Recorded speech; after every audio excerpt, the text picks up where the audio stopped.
Earlier this week, we discussed Vin Diesel's Facebook post about the search for a director for Furious 8 and how this next film would begin the final trilogy in the franchise.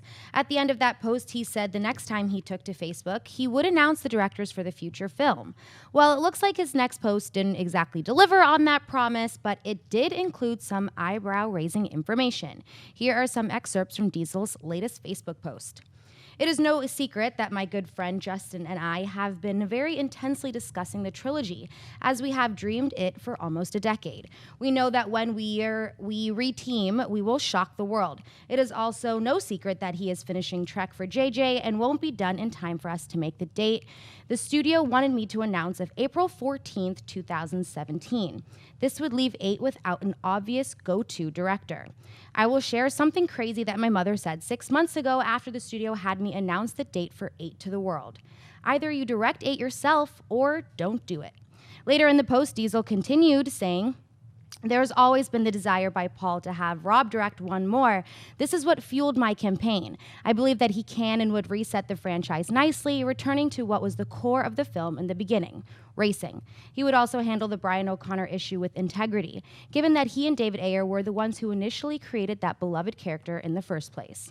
Dennis, what do you make of this latest post from Vin Diesel, and what is the possibility of Diesel directing a Fast and Furious movie? Well, the chances of Diesel directing this is pretty close to zero.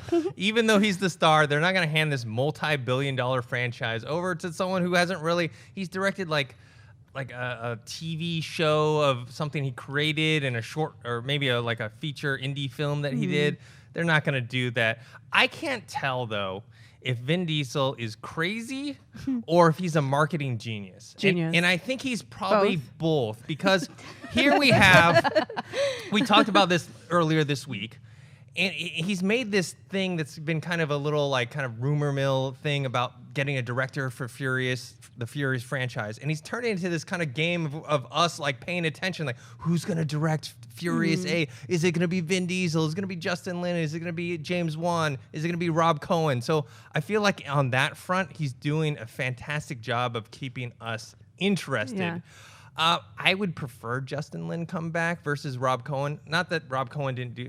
I mean, he did an all right job. I didn't really care for the series until number 5. That's my favorite of my of the franchise. So I don't know. I just think that maybe why do you think, Roth, they're having such a hard time getting a director for this multi-billion-dollar franchise? Well, I mean, I guess to your first question, I would agree with you that he's a little bit of both. Like, I love Vin for some reason. I just think he's so entertaining. And I feel like his marketing and Facebook genius and his like self-promotion for the Riddick series, like, it made things happen, and it's pretty amazing. And he has a lot of power with Universal because that franchise is worth so much money, and he's basically the center of it at this point. And I do think this is part of a marketing campaign. I don't think they're having a hard time getting a director.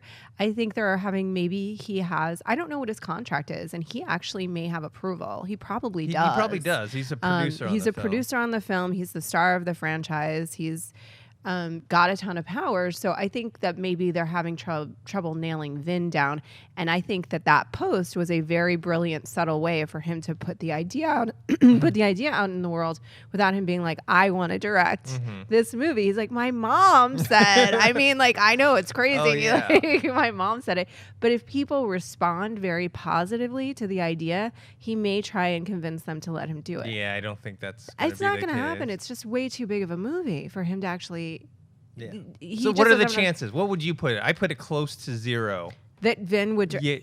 Because he's so amazing at getting what he wants when it seems like he shouldn't be able to do it, I'd put it at like 40%. Wow, that if he 40%. Yeah, like if he really... I think that they would just have an incredible amount of oversight.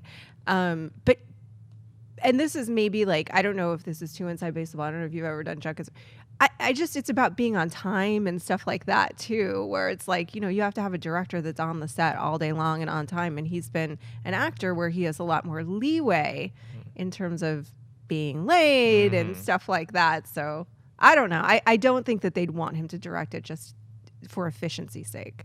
David, what do you think the chances are of Vin Diesel directing? I know this isn't like buy or sell, but I would buy that he has a chance to direct. I would agree. I think 40% is a good number. we got to realize, remember when he got his first start? I think it was a small indie movie called Strays back in '97. And Spielberg saw that movie, which he directed and starred in, and decided to put him in Saving Private Ryan. Now, since then, he hasn't really been doing a lot of directing. He's been, just acting, of course, like you were saying, Roth. But I think there's a chance. He puts everything he has, like you said, the Facebook, the tweets, everything he has into his films. Like, I think he had to mortgage his house or something for the Riddick movie. I mean, he wanted it to be rated R. He had all this input that he wanted this movie to be, and it ended up, I like the Riddick. I like the third Riddick movie, and I think he has a vision. And I think because he's been so close to this franchise for so many years, over a decade, that they could give him the job. I mean, he's so close to it. Yeah. I don't think he could, if he had some good people around him, I don't see him messing it up. Well, I think that, again, the biggest thing is a movie this big at this scale, and the amount of money that goes into it and the amount of money it needs to make. That's a huge risk. And he's also starring in it, and he does very complicated action sequences.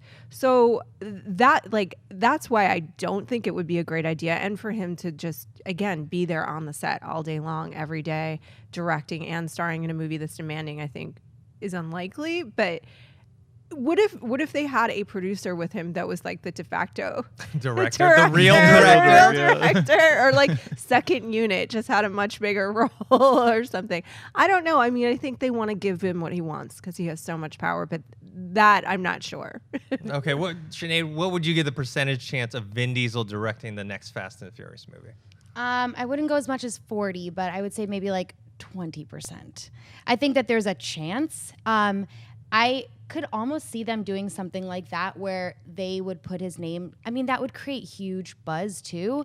Like, oh yeah, he's worked so hard in this franchise, so we're going to let him direct. People would be like, oh my God, he's earned it. Don't you think? Yeah. Like, people would totally his fans, support it. His fans, but then there's going to be negative buzz if they're like, oh, Vin Diesel's the next director of the Furious. There's going to be a ton of backlash on the other side of that. Yeah, I would love to see Justin Lin come back as well. Yeah. And 5 was the one that changed everything. But although he did before that as well. But I think you're right in that it would be an amazing marketing And there's so ploy. many movies at this point too. It's like at this point, like a little bit of backlash, but it's like, okay, let's like end this franchise with like huge, and it'll be like, oh, I'm gonna portray this and do this for Paul and for his character. And I mean, people I feel like would really support that. And the curiosity factor alone to get butts and seats, especially that opening weekend. I mean, they're not going to let the thing fall apart, though. That's the truth, is that there has to be so much oversight in that case and so many people actually doing the things. Man, you guys are far different than me. We believe in Vin Diesel. I'm at like 3% or something like that. And it's because what you're talking about, the complicated action sequences. People don't realize action sequences are very hard to do. And putting those together, and I just don't think he has the experience to do that. I mean, I know he's around it, but still, that's a different undertaking. He doesn't. I mean, and again, I think this is a very different thing. I think you would then put a second unit in charge of almost all that was very experienced and unfortunate. So basically, we're going to take Vin Diesel and make him director in name only. We're going to take a producer, we're going to take a second unit director, and they're going to direct pretty much everything, and he's just going to stand there with the director's chair. It's an amazing PR move, and it gives him what he wants. And also, to be fair, though, about action sequences, he's done a ton of them.